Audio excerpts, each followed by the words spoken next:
So you want to get out the military, but have no idea where to start. It's overwhelming, and you have Sergeant Complacent yelling in your ear, don't do it, you're going to lose all your benefits in security, you're going to be an epic failure on the outside. Well, that may be true, but if you listen to what I say in this video and you play your cards right, you're not going to have to worry about that. This is your military transition guide for dummies. In this video, we're going to be talking about TAPS, Skillbridge, filing for disability. The very first thing you want to do is attend TAPS. TAPS stands for Transitioning Assistance Program. It's typically a week-long course that guides you through the separation process. So basically everything we're going to be discussing in this video. During the benefits portion, people will come in and explain your benefits such as GI Bill, VA loan, filing for disability, Skillbridge, and they'll have an in-service recruiter that comes in to tell you about reserve and guard opportunities. The 2-day resume building workshop is what it sounds like. They'll help you make a resume and they'll also prepare you for interviews by conducting mock interviews. You're eligible to attend TAPS 18 months from separation, and keep in mind, you can go more than once. So if you go 18 months from separation and it's a lot of information to take in, that's fine. You can go back 6 months later or even a year later when it gets closer to separation. You can schedule TAPS by reaching out to the Readiness Center at your base. Just give them a call, tell them that you want to do TAPS, and they'll reach back out to you with the next class start date. The next thing you want to do is apply for Skillbridge. Skillbridge is a program that allows you to do an internship with approved civilian employers. The very first thing you want to do is get your leadership on board.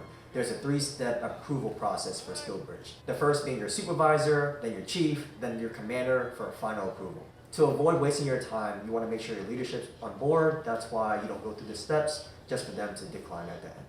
The next thing you want to do is set up an appointment with the Skillbridge rep at the Education Center. After you attend this appointment, you're going to go on the Skillbridge website, you're going to look at approved DoD employers that you're interested in, find the point of contact, and shoot them an email. The email should consist of your name, that you're interested in participating in the Skillbridge program, your separation date, and then you're going to attach that resume from TAPS that you made, and you're going to send it and wait for them to contact you back to schedule an interview. Skillbridge is good for people that want a career change. For example, I was a firefighter, but I wanted to get my feet wet in the real estate world, so I did a Skillbridge internship with a property management company. It's also good for people that want to relocate closer to home prior to separation. For example, if I didn't do Skillbridge, I would have separated from South Korea because that's where I was stationed. But I didn't want to separate from Korea. I wanted to be closer to home in Florida, so what I did was found a property management company located in Florida, and therefore all my household goods and belongings were shipped here, so I had everything close to home by the time I got out. Keep in mind, the duration of your Skillbridge is going to be dependent on your leadership's approval and your employer's discretion. It can be as long as 6 months or it can be as short as 1 month. It's just whatever you guys agree on. If you do good on your interviews, you're going to get an acceptance letter from the employer. You're going to take this acceptance letter and you're going to submit this in your Skillbridge application where it'll go up to the chain of command for approval. The third thing you want to do is file for VA disability through the BDD program. The BDD program is Benefits Delivery at Discharge. And the goal of this program is to file your claim, submit your medical evidence, and attend your exams while you're still serving. The eligibility window for BDD is 180 days to 90 days from separation. So what that means is 6 months to 3 months from separation, you need to file your claims and attend your exams and attach your medical evidence and submit it to the VA. After that, you don't have to do anything else. You just wait. You're giving the VA a head start on your file, and when you get out, you're going to have a rating waiting for you shortly after. It could be a few days, a week, or even a month. I got mine a week after separation.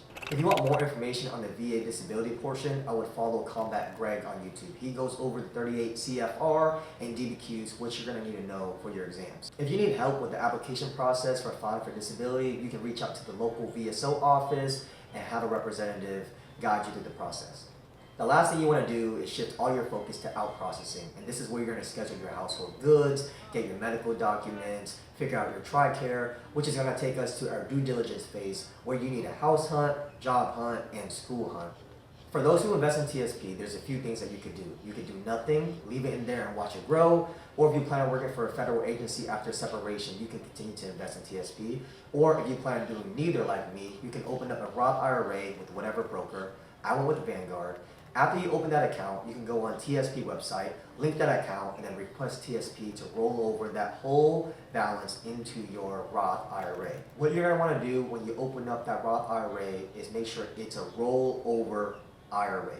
And what that means is they're basically going to take whatever you have in TSP and roll it right over into your Roth IRA.